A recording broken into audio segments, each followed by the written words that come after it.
quality. We're talking about trying to make tourism grow in Latin America and the Caribbean. Obviously, we have touched on many conditions. And here, in the end, it's an investment forum, and therefore we should talk about where those resources are coming from. Doubtlessly, we lost a lot during the pandemic. Tourism, clearly, was the hardest hit of all, doubtlessly. And again, I keep repeating the word resilience. The truth is that we are surprised by the way in which tourism businessmen managed to overcome this crisis and many others. Their capacity for rebounding is surprising. A hotel that was closed for such a long time, having fixed costs, finally opens and carries on. How travel agencies survived, restaurants, bars.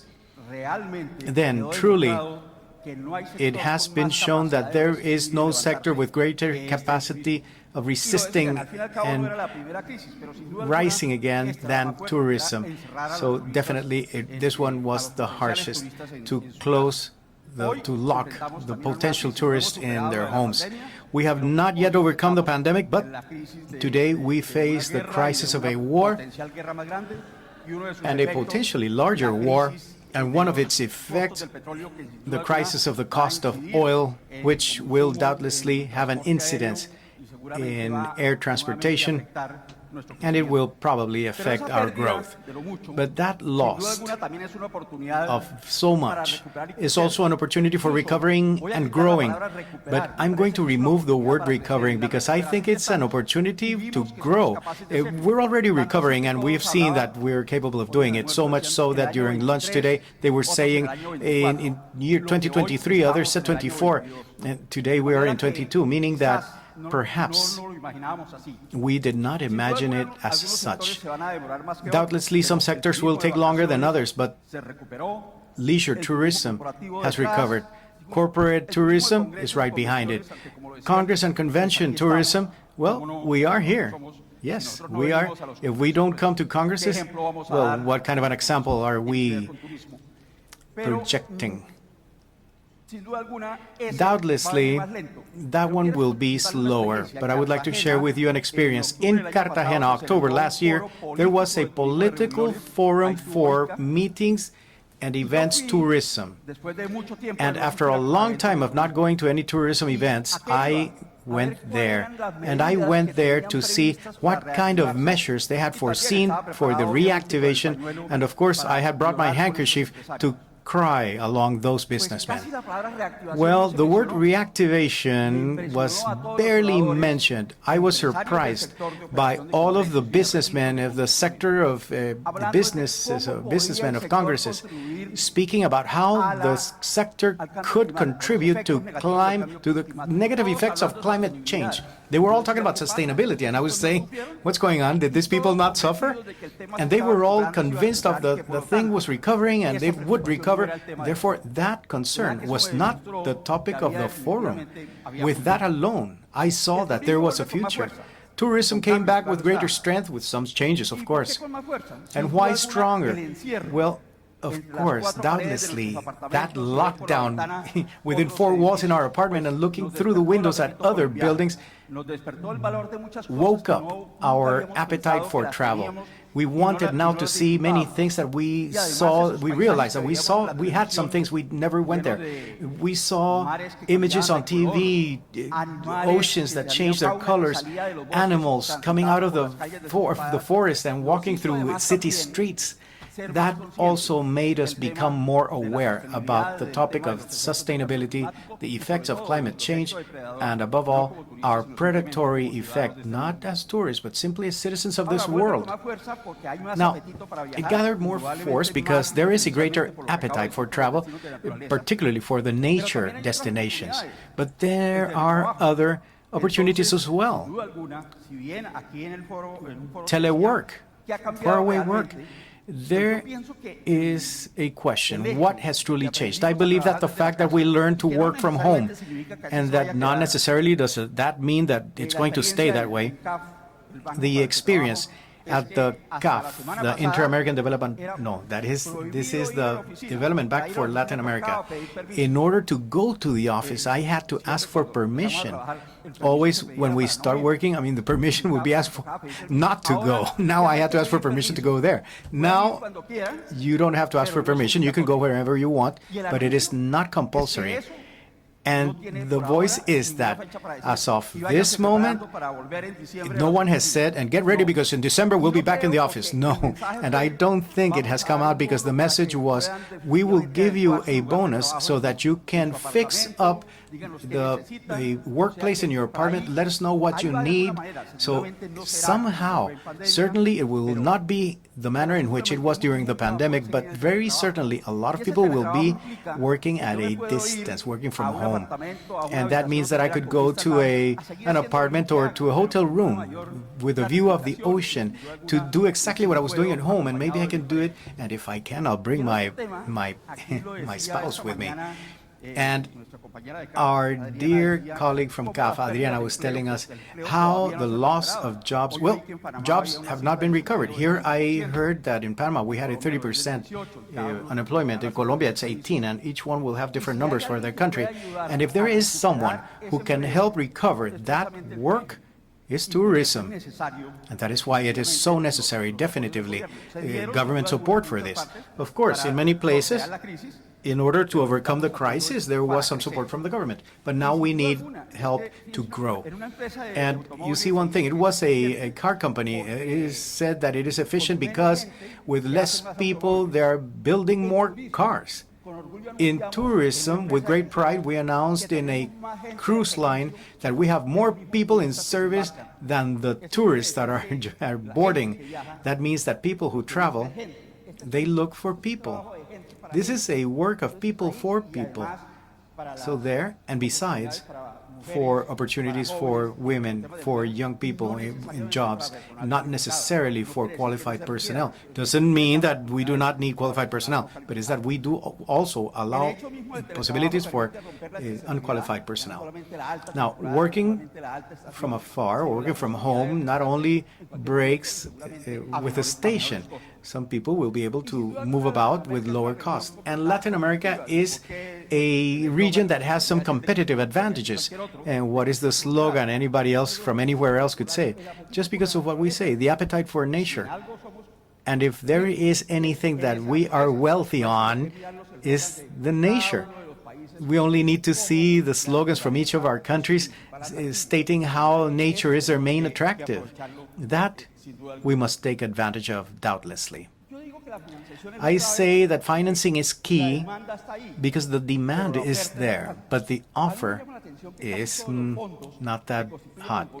I would say that all the funds that governments allow for tourism, they call them promotion funds. That's okay, but before creating demand, what we need to do is to create an offer. Because quite often what happens is that we promote, but when there is a demand, oh, no, sorry, I can't have the Congress for the International or the World Trade Organization because you don't have installations in your city, or you don't have the category. There's not enough air transportation. And believe it, even though the IDB was here, now we have the CAF, there are commercial banks. Financing for tourism is always complicated. Surely there is an aversion to risk from tourism companies. There is a low appetite for risk. I don't know, they think we're volatile, or if it's like a circus tent that will just pick up the morning after the show. But anyway, no, it is not easy. And I think that we need to work on growing the trust of the investors. And we need to increase the trust of the entrepreneurs. I remember that Airbnb back in 2008, more for management of distribution instead of saying that it is a place for entertainment or a place for tourism infrastructure. For me, the answer is in the hands of the development banks. And why development banks? Who do they belong to? The governments. Oh, sorry, to the countries. In the end, it's our resources because the countries invest based on our taxes. So who better than development banks? They have to renounce that low appetite on risk for the tourism sector because it is a developer of development. It is not for them to build a pool. This is to contribute to development because of the employment that cannot be replaced by machines, of a sector that redistributes income. Demand is obviously from places with money, and the offer is from poorer areas, and we try to get those monies from the wealthy demand to the poor offer. If they are not banks for development, how can we ask the commercial banks if our development banks don't want to do? CAF is a bank, 20 countries in Latin America. It was created in 1970 with 5 countries.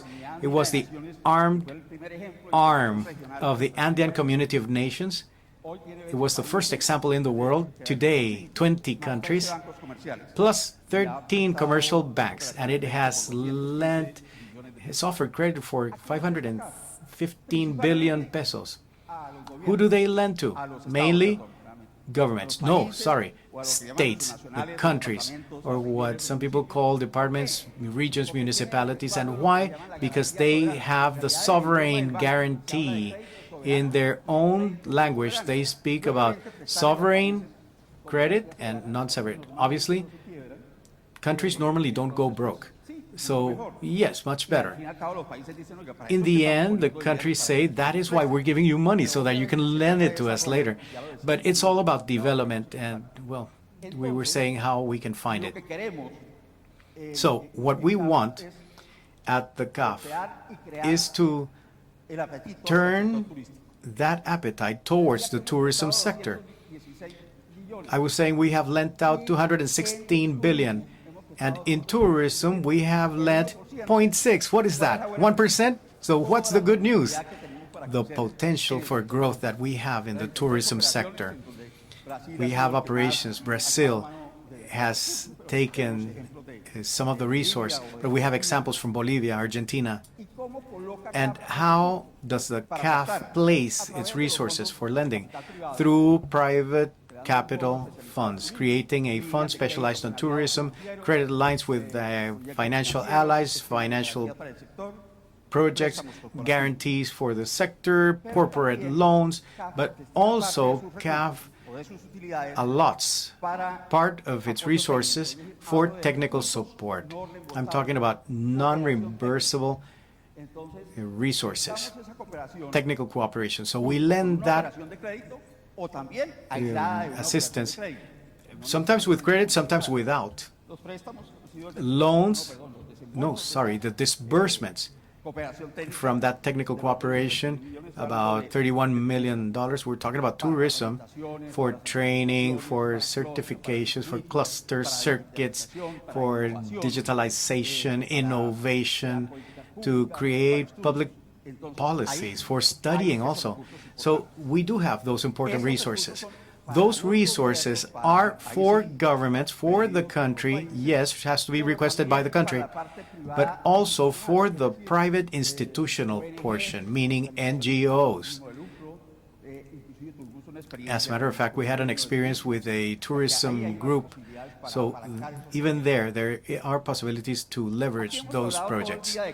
All day we have been talking about change and about how to adapt. That perhaps is the key word. In April of 2020, it was an impressive speed with which an Italian writer, Bruno Giordano, because he wrote a book with a title which was The Loneliness of Prime Numbers. That was the book. He wrote a novel in times of contagion. We were shut down in March, or locked down in March. In April, this successful writer came out with this novel. And he used one phrase that really stuck with me. He said, I am very afraid of these times of contagion. I am very afraid of the civilization we have created turning out to be a house of cards. I am very fearful of everything falling down. But above all, I am frightful of this fear not making us change. The fear that fear will leave nothing behind. Well, I think that we are the stars and responsible for fear making us change. What will make us change? Doubtlessly to a much more sustainable tourism, much more responsible tourism. We have caused 5% of the emissions. With that, I don't mean that we have to be fine and be proud.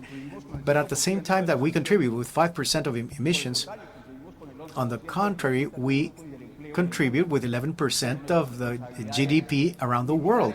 But our responsibility is to mitigate that 5%.